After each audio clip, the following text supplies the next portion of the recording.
Hello, Jason. So good to have you here on my show today. It's so good to be here. Yes, for my listeners, I have Jason Squires here, who is a creative and works with a lot of creatives. And, in my work as a leadership coach, I get to work with all styles of leaders. And some of the leaders I work with that are highly, highly creative, I think this conversation is going to be for you.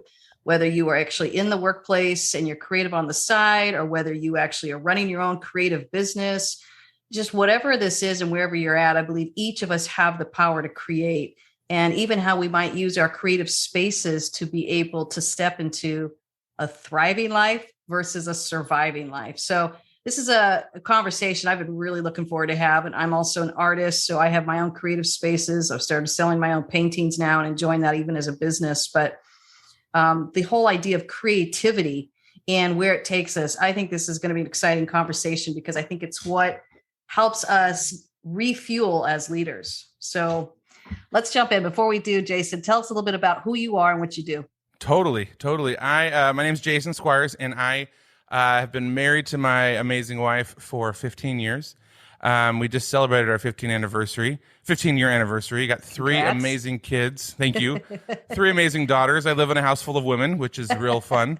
I grew up in a house full of I have two older brothers, and so I grew up with all brothers, and so to have all girls, it's a drastic change in life, which is great. It's a great thing. Pink is a load of laundry, which I didn't actually know that was a possible thing, but it's good. And then I've been a worship leader, traveling around leading worship at churches. And then I also have a huge love for creatives, and I am one. And I grew up in a house where creativity was not necessarily a thing, and so kind of understanding that. And then trying to help creatives now. We just recently launched a new company called The Creative Launch. And the whole purpose of it is to launch creatives with the tools to be successful. And so we do coaching, one-on-one coaching with creatives, and then offering workshops and trainings and in-person stuff as well as online. And just to say, you have a purpose and you have a reason, and you have there's a reason that artists have managers, and because managers help the business side of things, and creatives kind of get lost in the world. And so right. I want to help kind of be that manager to the creatives and go, hey, let's help you be successful. Oh, I love it. Oh my gosh. I love that, because our world needs it and our creatives need it. They get overwhelmed with that productive side and that management side. And all they want to do is really step into their creativity and share that with the world. And our world needs it. So to have that kind of alliance or partnership with them out there, what a gift. Oh, thank you. And the thing is a lot of that comes in as negativity too, is the, like, if a creative's not understood, they take it on and it's like, oh, I guess I didn't do that right. And now I'm just going to kind of forget and kind of mold with society rather than continuing to live in the creative side. So. Oh, yeah. Yeah. I mean, what do we celebrate? Especially in North America here, what do we celebrate is productivity, and success looks like making money. And it's not enjoying and skipping through the park and collecting butterflies and thinking about your next song or painting, is it? That's right. That's what you do on the side. You don't actually do that as, if you have time to do those things, that's what you do on the side. Yeah. And you don't tell anyone you do it. You just kind of do it and keep it a secret. Otherwise you feel like a fool. Yes, that's right. That's so good. It's so true. Let's start with, when we talked, you said that the bracelet, and this is going kind of to the creative side, and this is why I wanted to talk with you more about this. I started my book with an allegory, the bracelet. Tell us a little bit about how that allegory has really impacted you as a creative and even just as a human being. Totally. Creatives tend to kind of gel with society, and meaning accepting everything that you tell us about. And so, which with the allegory of the bracelet is such a good picture, because everything, as soon as you tell me I haven't done something right, or it doesn't look right, or that you can't do that, I take that on as truth. And I take that on as like, oh, you must know more than I do, because I'm over here creating, but you're over there looking like a successful space. And so, and then also just taking on the identities of everything else that the world tells us we're supposed to do, because creatives don't have that business side.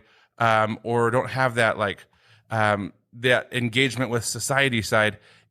We just kind of go, oh, okay, because it's a creatives tend to they thrive in community, and so in community, whether good or bad, comes from a place of whether it's good or bad. We're still bringing that in, and we're taking that on, and years and years of that. All of a sudden, I can't lift my arms up because I've taken on so much of somebody else's idea of what I'm supposed to look like and what I'm supposed to be.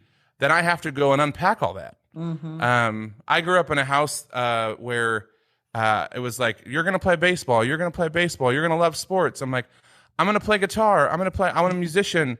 Well, no, you're actually going to play baseball because that's what you do. Like, kids go out and play soccer. I'm like, I want to take guitar lessons and I want to work on. And then as I went into college, I was like, I don't even know what I am. Like, I don't even know who I am or what I'm doing. And I had to go in and kind of like take off each one of those bracelets to say and go, that's not who I am as a creative. And it took me well into marriage. I mean, we talk high school, college, into marriage to actually realize that like it's okay to be creative. It's okay to find a way to do things and like actually dive deep into all those creative things, because you start realizing that everything around you was created by somebody. And so it's like, let's let those creatives thrive, because that new ideas come out of that. And Walt Disney said it best on his opening day at Disneyland. He said, as long as there's imagination left in the world, Disneyland will never be complete. And it's my favorite quote, because it's like, if he had not gone against society, we wouldn't have Disneyland. We wouldn't have the idea of Disney, because, I mean, it's a orange grove in Southern California, and he was constantly being told what to do and how it looks and and he was like, I don't know. This is like, we're going to open up this place where people can come. And I mean, in my mind, he's like the lead creative, where it was just like kind of pushing back against all of that. Yes. I was just finishing up the show Obi-Wan Kenobi off of Disney, and it just made me think of Disney buying the Star Wars rights. Yes. And I turned to my husband, I said, how much did you buy it for? We, of course, had to Google it. $4 billion. Billion. So Disney was like, we're not. Do you want that in small bills or big, Exactly. like a paper check? Here's the check. Like, yeah, right. So, they saw still the potential for more creativity there. And that was just off of George Lucas's work with Star Wars. And I just thought, wow. Yeah. Isn't that crazy? I mean, it's that quote. I mean, as long as there's imagination left, Disneyland will never be complete. Like, we're never going to stop thinking and growing and being like, think about the things they've fought. And it's like, no, we are still innovating. Like, let us innovate and let us grow and let us be. And so I love it. I want to go back to what you said too, about how you didn't quite know it was like this identity confusion almost, because it sounded like there was a bias of who you needed to be, whether it was a gender bias or whether it was just parenting bias of what they thought kids should be doing at that time. And you were trying to message. Makes me think of that part in the allegory. And for our listeners, just a reminder, it's about this little girl who gets given a bracelet, and she loves this bracelet, and she's still able to go on her tire swing that she loves and lay under the stars and enjoy life. But she starts getting too many bracelets, and pretty soon she has to stop doing what she loves. So this is a little bit of what we're talking about here. And Jason, it makes me think about the question I guess I want to ask you is, I go into good givers and bad givers, right, in my book. And I'm thinking about, and again, this is no slam against your parents or anything. My goodness, we're all doing the best we can, but they were probably trying to raise you in the way that they saw, but you were trying to message them, I don't want that bracelet. I'm hearing that it kind of did some identity confusion for you. And I guess the question I want to ask you is, who were some of the givers, the good givers in your life that kind of helped you restore that sense of self and that identity? My wife, 100%. And she, I went to freshman year of college, and I went in to become a youth pastor. And I remember sitting down with her one day, and I was like, I'm so excited about youth choirs and youth band, and actually like helping these young musicians thrive. And she was like, she basically said, "You're an idiot." Like, it was like, you don't, I mean, she's like, "Do you understand what you're saying here?" And I was like, "No." And she's like, you're going into the wrong field. Like, this is not, like, you don't want to be a youth, like, you want to be, you want to work with musicians, and you want to work with creatives. And that was actually one of the first conversations where I kind of was like, whoa, wait a minute. Wow. I all my life had thought, I never in a million years realized I was this budding creative. It was just, it was always like, that was just kind of like a thing to the side where, like, yeah, you play music, but what's that? You can't, I grew up hearing you can't do that as a career, or you can't, like, nobody goes into music and supports a family unless you make it big. And this was, of course, many years ago, before any of these like make it big TV shows where anybody can, or, you know, this is long before all this kind of easier to make it big in the music world. But, like, it's not it. My wife and we were dating, and then got engaged and got married, and she was the biggest, like, advocate to go, you're not actually living to your potential. And you need to, I mean, you know, Casey, where she's like, everything she says I want to write down, because it's such, like, these wisdom bombs. And she was the biggest, like, advocate. And to this day, anytime that I come home, like, drained, or she has the ability to, like, kind of, like, refill that and remind me that there's a reason to continue moving forward. And there's a reason to continue being who I am as a creative. So let's go down that path a little bit. What does fill you up, and what does drain you? You can start either in that question, but as we look at, like, what's been your tire swings and what's been your time under the stars? Tire swings kind of representing active rest, and then time under the stars is contemplative rest, but both are restorative types of rest. Yeah. I think for me, draining things involve spreadsheets and paperwork and just the stuff that's, like, not, there's nothing exciting in that. I know it's part of life, like, part of operating a business, part of, you know, being in the world. You have to do your taxes, and you have to, you know, do all the stuff, like the draining things. And then, so that is all very draining. I am, the stuff that fills me up is when I can, like, look out at an ocean, look out at a big space. I'm a big guy, and so I love looking at in spaces that are bigger than I am.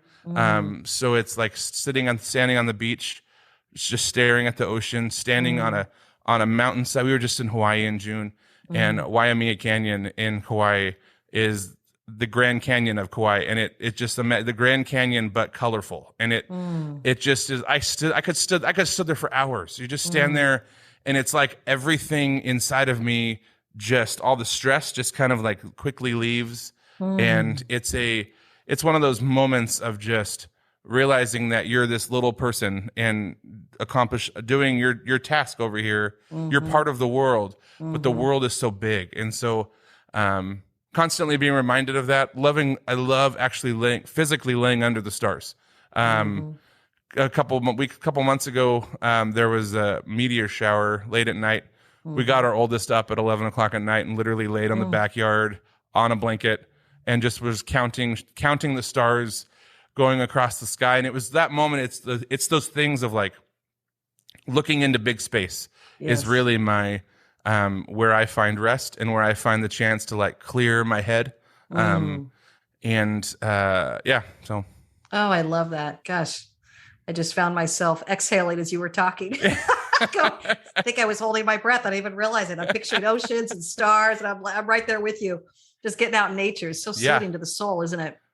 The thing I love about what you brought up in this book here is I'm slowly trying to make my life, like, not, like, living in that space. And it's not to the point of, like, because right now it's like you try and get to that place of rest when you're exhausted. And it's like, how do you actually just do life to where you don't get exhausted? And I'm trying, that's finding those spaces of rest. I'm actually trying to build that into my day-to-day routine, so that it's not, you go, I'm going to be more productive if I can actually stop. and not be productive, which sounds counterintuitive, but it's it's that chance to go, like finding rest regularly instead of going, I need to make it to the weekend so I can try and fill up a little bit before I get drained again next week. Yeah. Yeah. I found too, that I like what comes out of me in a creative sense, or even in a productive sense, what comes out of me once I refueled. Let me ask you about that. What do you do? You talked about the big open spaces, but now you're looking at this daily thing. And I think this reminds me of the conversations we had last time, huh? Yep. Learn how to do a daily rhythm, a weekly rhythm, a monthly rhythm, and an annual rhythm, which I call the Thrive Plan. But give us a little idea as you're trying to be more mindful of this, of just not waiting till you're exhausted and burned out, but to stay a little bit more refueled during the day. What are you doing daily? So creatives need clear brain space in order to be creative. A lot of the ideas happen inside of our brains. And if our brains are full of stuff, you think about a garage and you're like, you try and put the car in the garage when the garage is full. It doesn't work. You have to actually go in and clear out space so you can pull the car in the garage. I had always been an advocate for like getting to the weekend and getting to vacation, and then realizing now I actually have time in my schedule to be creative. And so Tuesdays and Thursday mornings from 8 a.m. to noon, it's literally blocked off in my calendar where I won't schedule meetings, and I won't. It's time to write, to build, to. I have my own podcast where I have to create content, and so in those hours I can go, like the rest of the week I can go. I know on Tuesday I'm going to have 4 hours where I don't have to have any responsibility, and so as I get through the week, instead of like these things that I know I need to be doing are mounting, I can push them and go, on Thursday I get to sit down for 4 hours and do a project. And so I've been doing that now probably, we're probably 6 months into it. And it's now to the point where like, we went on vacation, like to Hawaii. And, I, at the end of the week was like, I'm exhausted. And I realized I didn't actually have that creative time in my time in Hawaii, because we were doing other things, snorkeling and running around and, sightseeing, which is fun. But I've become so accustomed now to knowing in in the rhythm of my week, I have time to sit and write and sit. I started sketching out the framework of a book, and which if you would have told me that a year ago, I would have been like, you're crazy. I have no time to actually do any of those things. Yeah. But being intentional about it, and it's almost like, because we never miss appointments. If you have a coffee, a lunch appointment on a Tuesday, you're not going to miss that appointment, or you're also not going to overbook that appointment when you pull out your schedule and go, like, I have something planned that day. I don't ever tell people what I have planned that day, but if they say, can we meet on Thursday morning at 9 a.m., I go, oh, sorry, I have another meeting that day, and which I know that means I'm meeting with myself, but I wouldn't trade it for the world, because it's now given me, like, there's a rhythm to it, to where I know that I can get the things done that I want to get done, and I'm not trying to squeeze creativity in between work tasks. It's like nobody needs me for the next 4 hours. Yeah. I now know that's, so I'm actually, coming into the fall, I'm probably going to add a third day, because it was like, it's one of those things where you're like, it's becoming such a good thing where I'm like, I want to continue to do that. But the crazy part is, in that moment, I'm actually experiencing rest, because you find rest when you're doing things that you love and it's not work. And so, so I love that you're bringing that up, because that really is the definition of restorative rest. It's just, looks different for everyone. Right. And in our culture, we actually think getting 8 hours of sleep is rest. Our definition is so limited. Then we have these people that are literally kind of like creative lists and just running on fumes and struggling. And we see all the stats, right? The depression, the anxiety, the fears, everything, the anger going up in our society.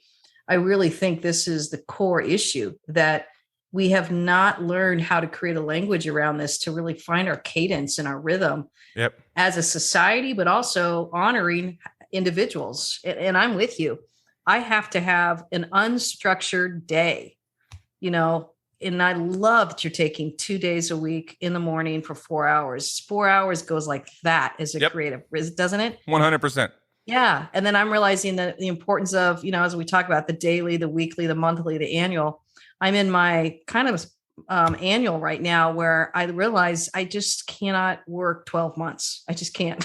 Yeah. I have to take off the whole month of July. And so being able to just relax and regroup, first of all, you get in touch with how tired you are. Yep. Second of all, you kind of like find yourself again. You go, well, there you are, Heather. I've missed you. I've missed you. I mean, I actually like myself. You're pretty cool. We actually have fun together when you just stop getting off that hamster wheel. And if you think that of yourself, you're probably, your kids and your spouse probably think that too. They're like, welcome back, Mom. We've missed you. Thank you for running the company, running the world. But your intensity. Welcome back, Mom. Yeah, it was a little bit much. That's right. Well, you mentioned something a second ago I want to go back to. Sure. Sorry, I'm used to being the podcast host, so I just kind of took over for a second, but I love it. I'm gonna going to lean back. You keep going, man. You just keep talking. No, you just keep drinking and enjoy it. And so you talked about depression a little bit as a creative, and I think I want to make sure this is one of the reasons we started the creative launch is the depression is really big in creatives, and it comes from a place of always being in our heads and always being not 100% knowing that society wants us or wants us to be around or knows how to deal with us. You get it a lot in comedians. Comedians are their outlet is comedy, and so a lot of comedians if you listen to what they're talking about, it's a little bit self-deprecating. But that's how they handle the getting some of those thoughts out of them.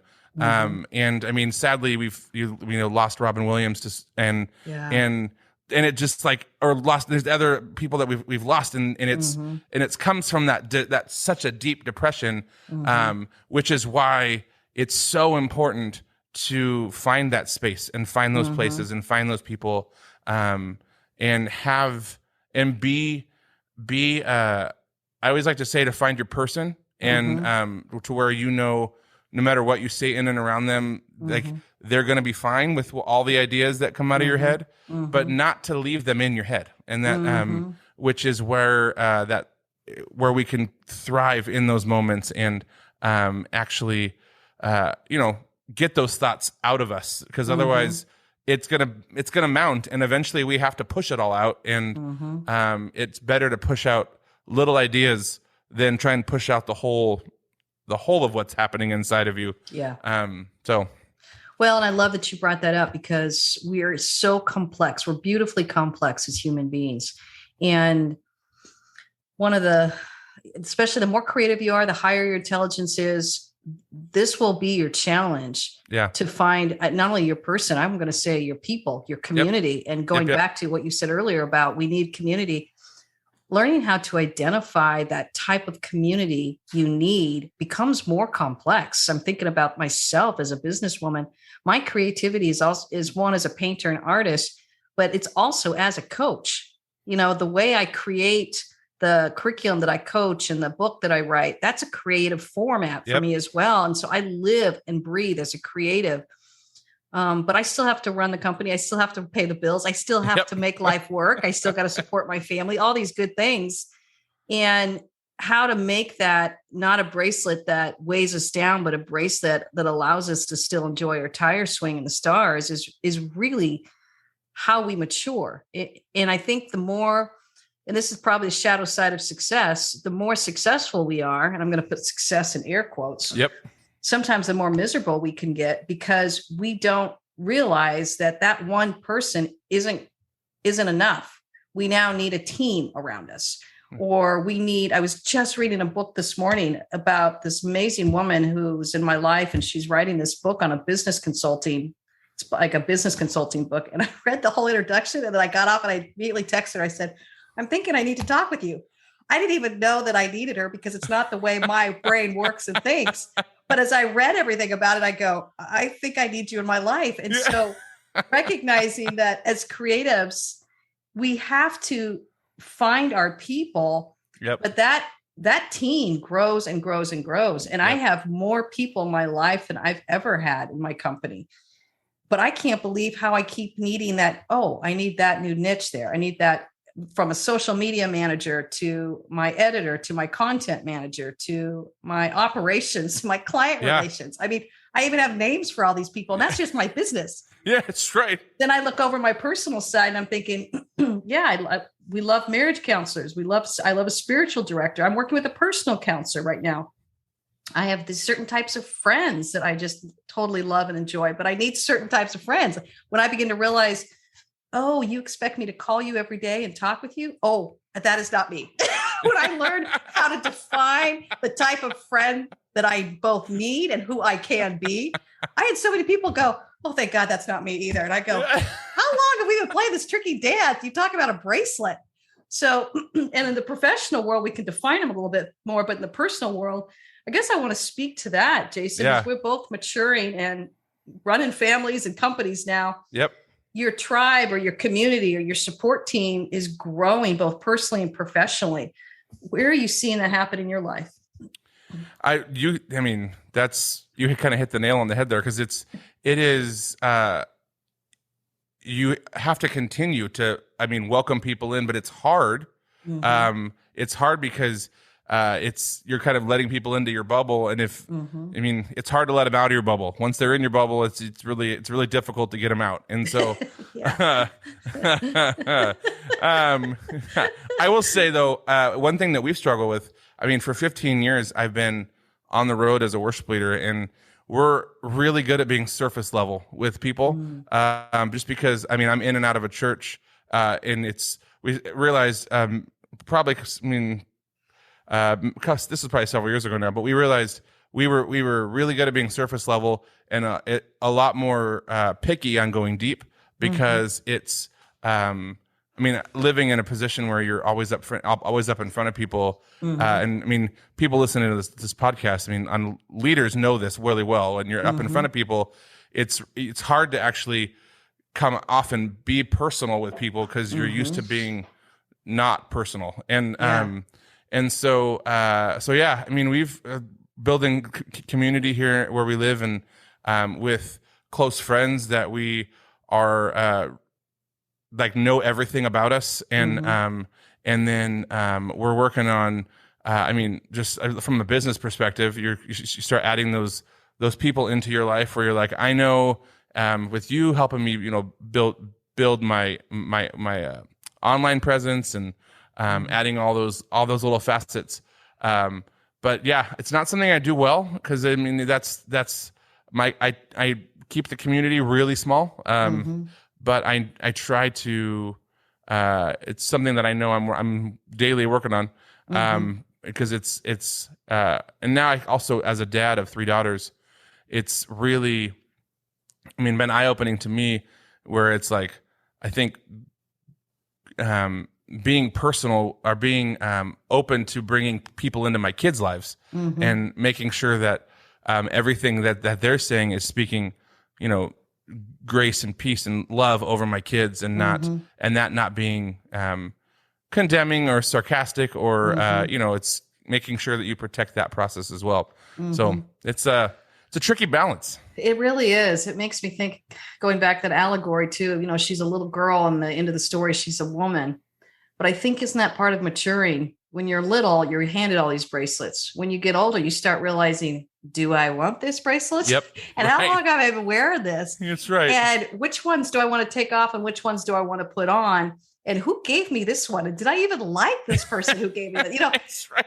I think we just learn how to evolve. And even going back to how we invite people in our life, we've all made those mistakes. We're like, ooh, how do I either uninvite them? How did this guest become now an intruder has happened to some of us. Right. And yes.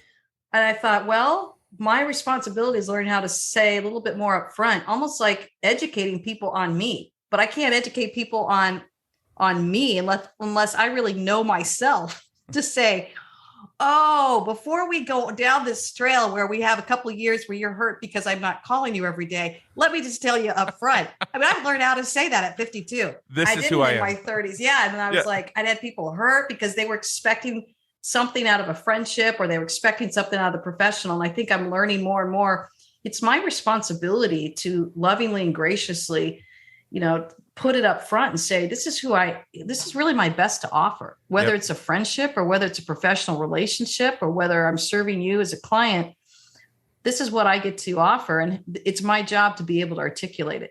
But sometimes we don't even know. We just realize we've been balancing all these bracelets. But I think that's part of maturing is going, yeah, I've taken that bracelet off and I'm no longer balancing it. And now it's my job to start telling people because they might have known me as, but you always said yes. And I'm like, yeah. Oh, yeah. That's when I was a stay-at-home mom. I was able to just meet you for lunch every day. Yeah, right. Right. Now I don't even take a lunch break.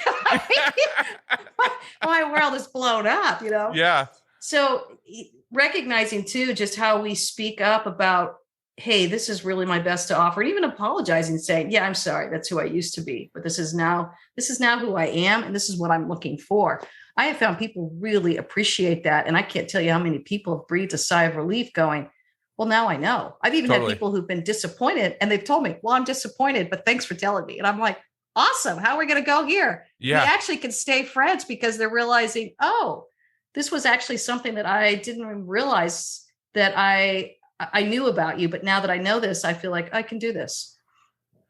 Yeah. And I think, especially in the ministry world, there's so much like you're up in front of people and kind of the congregation expects you to look and sound and be a certain way.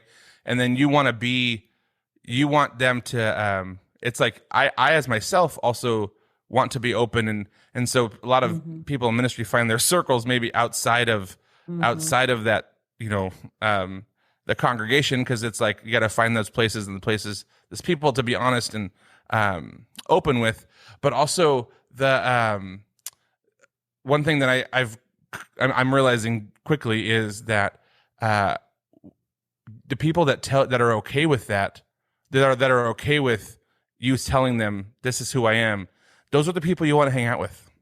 Those are the people that, and if they're not okay with that, then you realize the relationship is built on them needing you to do something. And Yes. And I think that's something that I'm trying to remember, and because I'm a people pleaser by default, and I think creatives in general are we want everyone to be happy. We want everyone, like, life is unicorns and rainbows, and we want them to be like, we want life to just be happy. And so if you're happy, I'm happy, we're all happy. But then you realize that's actually not reality. But it's, I want you to be healthy necessarily. And healthy is being honest, and instead of, because it's one of those things. It's like you move into a neighborhood and you want to get to know your neighbors, and 5 years in, you don't know the guy's name across the street. You're like, now it's too late to ask them what their name is. And now I have to figure out what your name is, rather than, because when it would just been easier if I asked you when we moved in and wrote it down and remembered who you are. And so, the longer time goes and the more that gets added to you, you have to push it away in order to get to that point. So, yeah. Well, that's why I'm glad we brought it up, because I do think that's one of the biggest barriers is some of these relationships that just either they've outgrown or it's no longer working for them or it's never worked for them. I think that really blocks a lot of our creativity. And so how we not just manage the relationships in our life, but really invite in synergistic relationships that allow us to be more and more creative. I hire literally a bookkeeper and a CPA to free me up to coach and be creative, because I know that's what my company needs me to be able to do. That's my responsibility to my company and the people that work for me. So as I'm looking at all this and I'm looking at you, I just go, well done, because I'm watching you balance all of these moving parts and 3 beautiful young young girls, which is the busiest time. I promise you, it gets easier, Jason.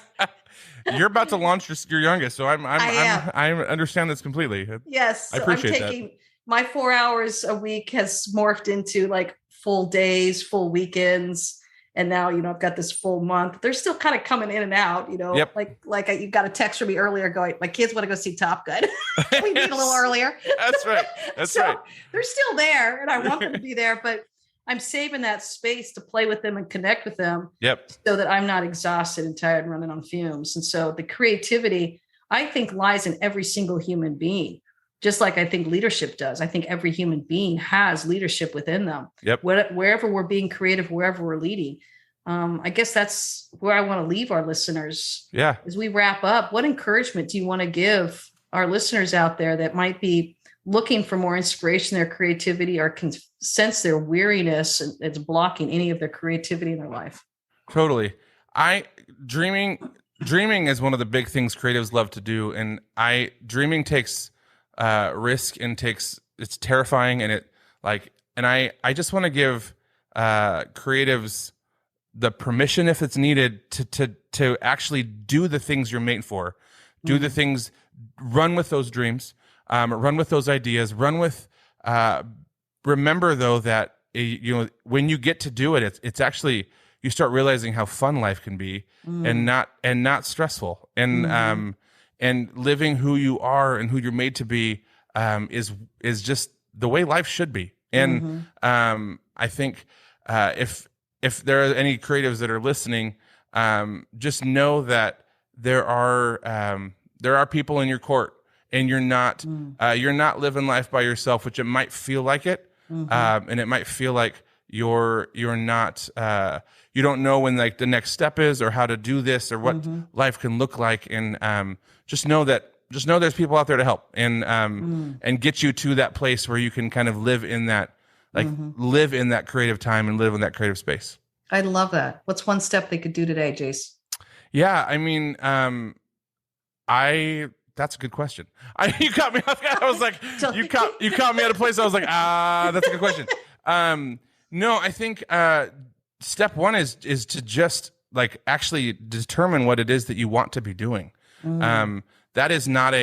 That's not an easy task. And that's, and so first step is to determine that. And then it's charting the path, to how to get to where you want to be. And so that's what we do at the Creative Launch. And that's what my goal is to kind of come alongside. And I mentioned earlier, be the manager to the creatives and say, like, let me help you be the business side of things and not in the business and the confusing part, and also explore that creativity and see what we can come up with. I love it. Where can they find you? Yes. My website is www.thecreativelaunch.com. And you can get there. It'll take you to my website, more about me and you can also find me on Instagram at Creative Launch and also at Jason_Squires. That's Squires. It's a fun last name, to spell.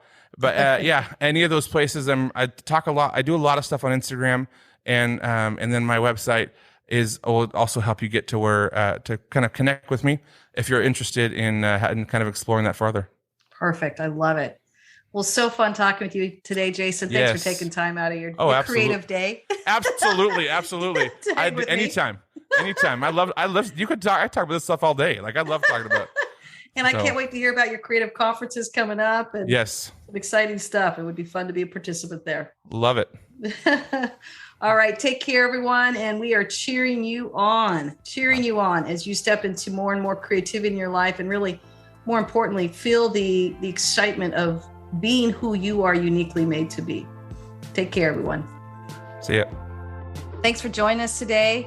We'd love a review. Helps us out quite a bit. Wherever you are, just drop a review, and you can find out more at heatherpenny.com. Cheering you on.